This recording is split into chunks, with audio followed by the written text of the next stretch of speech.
අපි මේ අධ්‍යාපන ක්‍රමය ජාත්‍යන්තරව ලංකාව ගැන කතා කරන තත්වයට අපේ අධ්‍යාපන ක්‍රමය පත් කරගන්න ඕනේ. ඉස්සර එහෙම කතා වුණා. අපේ නිදහස් අධ්‍යාපන ක්‍රමය තුල සිද්ධ වෙච්ච විප්ලවීය වෙනස ලෝකේ හැමතැනම කතා වුණා. දැන් මේ වෙනස තුලිනුත් අපි නැවත වතාවක් ලංකාවේ අධ්‍යාපනය ගැන ගෝලීය වශයෙන් ජාත්‍යන්තරය තුල ලැබුණු ඒ ගරුත්වය නැවත වතාවක් අපි ලබා ගන්න ඕනේ. කිසිම කතාවක් නැතුව ලංකාවේ කිසිම තර්කයක් නැතුව ලංකාවේ අධ්‍යාපනය ගැන අපිට ඕන තැනක ගිහිලා අභිමාණයෙන් කතා කරන්න අපේ දරුවන්ව අපේ තරුණ ඉදිරිපත් කරන්න පුළුවන් වෙන්න ඕනේ. ඒ වෙනස තමයි අපි බලාපොරොත්තු වෙන්නේ. ඒ වෙනසේ කොටස් කරුවන් ඔබ සියලු දෙනා. ඔබ සියලුම දෙනාම. ඉතින් ඒ නිසා අපි සියලු දෙනා දන්නවා අධ්‍යාපන ක්‍රමයේ විශ්වාසනීයභාවය රැක ගැනීමේ වැදගත්ම කාර්යභාරය සිද්ධ වෙන්නේ මේ ආයතනය තුලින්. එතකොට මේකේ සාර්ථක බව මත අපේ අධ්‍යාපන ක්‍රමේ විශ්වාසනීය බවත් ගුණාත්මක බවත් තහවුරු කරන තැන මේක. අතිශයින්ම වැදගත් ආයතනයක්.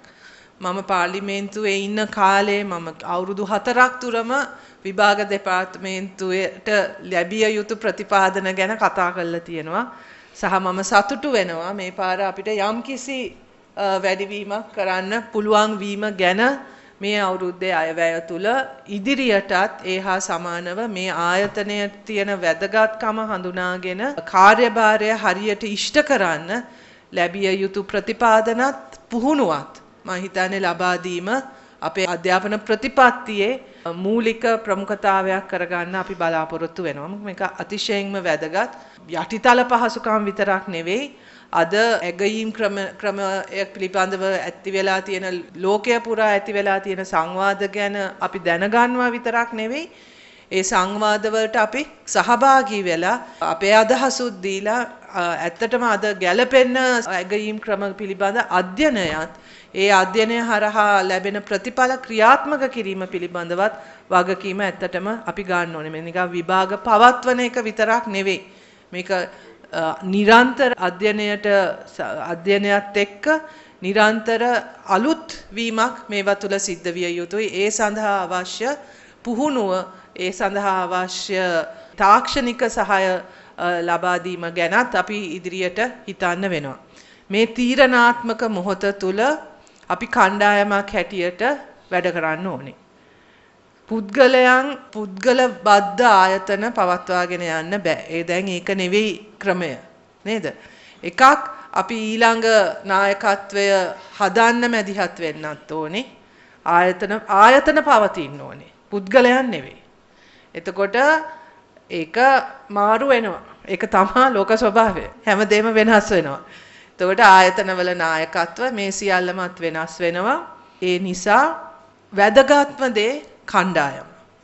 වැදගත්ම දේ ආයතනයක දැක්ම. වැදගත්ම දේ ඒ දැක්ම සඳහා සියලු දෙනා සහභාගී වෙන එක. විශේෂයෙන්ම මේ අවස්ථාවේ අපි අධ්‍යාපන ශාස්ත්‍රයේ වැඩ කරන එකට වග කියන අය හැටියට විශාල වගකීම් ගණනාවක් සහ විප්ලවීය වෙනසකට සූදානම් වෙන මොහොතක එහෙමනම් ඒ වෙනසට සූදානම් වෙන කණ්ඩායමක් අපි හදා ගන්න ඕනේ. මම හිතනවා මේ හැකියාව මෙතන තියෙනවා. ඒ නිසා තමයි අපිට විභාග දෙපාර්තමේන්තුව මේ විදියට පවත්වාගෙන යන්න පුළුවන් වෙලා තියෙන්නේ. නමුත් දැන් අපිට අභියෝග දෙකක් තියෙනවා. එකක් මේ පවතින ක්‍රමේ තියෙන විභාග කරමින් මේ පද්ධතිය රැකගෙන යන අතරම මේ විප්ලවීය වෙනසත් සිද්ධ වෙන්න ඕනේ. සිස්ටම් එක ඩිස්රප්ට් වෙන්නේ නැති විදියට දරුවන්ට කිසිම හානියක් සිද්ධ නොවන විදියට. ඉතින් ඒ නිසා අපි සියලු දෙනාටම අර සම්ප්‍රදායික අපි වැඩ කරන ඒ සංස්කෘතියනොත් අපි හිතන විදියනොත් වෙනස් වෙලා ඉදිරි අවුරුදු 5 තුල අපිට වෙනස්ම විදියට මේකට මැදිහත් වෙන්න වෙනවා. මේක නිලධාරීන්ගේ වගකීමක් ආණ්ඩුවක වගකීමක් නෙවෙයි. මේක මේ රටේ අපි කළ යුතු දෙයක්. මේ අධ්‍යාපන වෙනස. පුරවැසියන් හැටියට අපි කළ යුතු දෙයක්. මම හිතන විදියට පුරවැසියන් හැටියට අපිට වාසනාවක් ලැබිලා තියෙනවා මෙවැනි දෙයකට සහභාගී වෙන්න. ඓතිහාසික වෙනසකට රටට ඊළඟ පරම්පරාවට වැදගත් වෙන දෙයක් සඳහා ඒ ක්‍රියාවලිය තුළ කොටස්කරුවන් වෙන භාග්‍ය අපිට ලැබිලා තියෙනවා. මොකක් හෝ හේතුවකට. ඉතින් ඒක භාග්‍යයක් ලෙස සලකලා නිල කටයුත්තක් නෙවෙයි අපි අපේ රටට කරන සේවයක් හැටියට